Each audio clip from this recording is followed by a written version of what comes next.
Now to Nairobi, Kenya's capital, where the first Africa Climate Summit has just got underway. Leaders from across the continent are gathering to discuss the transition to green energy and to lay out priorities for the next global climate conference later this year. Africa is responsible for less than 4% of global emissions, but bears the brunt of the effects of climate change. A warning, some viewers may find images in this next report distressing. Lying starving and struggling for survival in hospital. Years of drought in the Horn of Africa has devastated the lives of these children and the communities they come from. Water is becoming increasingly scarce. It's killing livestock, destroying crops, and driving people from their homes. In Somalia, where almost half the population remains hungry, the people are afforded little relief. This drought would not have happened without human-driven climate change, say scientists. Globally, temperatures have risen by 1.2 degrees Celsius compared with pre-industrial levels, and Africa is one of the fastest warming continents. Responsible for less than 4% of global carbon dioxide emissions annually, more than 4 times less than Europe, Africa is being disproportionately affected by climate change. That's coming largely in the form of extreme heat, but also in heavy rain and flooding. Financial losses in some of Africa's poorest states were found to be 4 times higher than in other countries, 3 years after extreme weather events. Across the globe, experts have called on debt relief to help these nations. But African states are hoping to turn that around. Leaders from across the continent are hoping to encourage investment in climate solutions at Africa's first climate summit this week, like in carbon sinks, renewable energy, and mineral resources essential for a green transition. Kenya is already a sustainability leader, sourcing around 90% of its electricity from renewables. Rather than being seen just as victims of global warming, leaders want to switch the narrative to bring in desperately needed funding and let Africa become its own salvation. Well, let's cross over now to Nairobi, where our correspondent Mariel Miller is standing by. Mariel, what are some of the key issues at this Africa Climate Summit?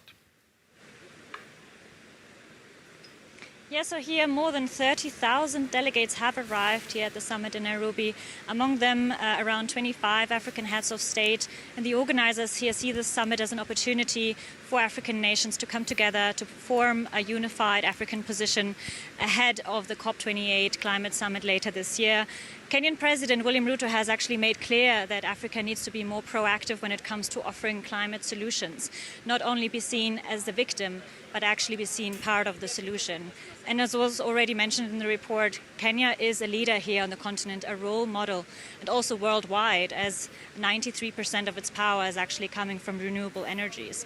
So yeah, organizers here are very optimistic, and they hope for deals worth hundreds of millions of dollars to be concluded here in the next few days. So the focus is very much on solutions. Talk to us, Mariel, about what climate change actually means for Africa and why this summit is so important. So the African continent is the continent that is most affected by climate change impact, while only contributing 3% of global carbon emissions. Also, African nations have only seen 12% of the finance they need in order to be able to cope with these impacts. I mean, if you look at countries such as Somalia, people there are suffering the worst drought in 4 decades.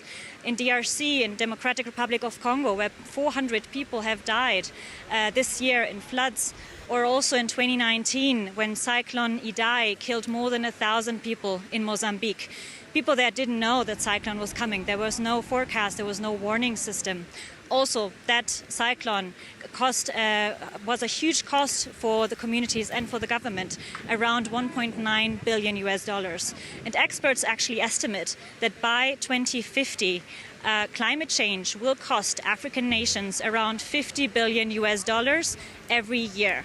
that's a huge amount of money, of course. So here, African nations look for partners, look for investments and funding, because of course, as an investor, why would you invest when there's no forecast system? On the whole continent of Africa, there are only around 37 radar facilities that are actually able to track weather. If you compare that with Europe, there are around 345. So that is a huge difference, as you can see. And of course, as an investor, why would you invest in smallholder farmers if you don't know if the crop will still be there the next day or washed away by floods? Now, in the run-up to the summit, many climate activists and NGOs made it clear what they want from this summit. Tell us more about their demands. So there are around 500 civil society organizations that have called for a reset of the climate's agenda.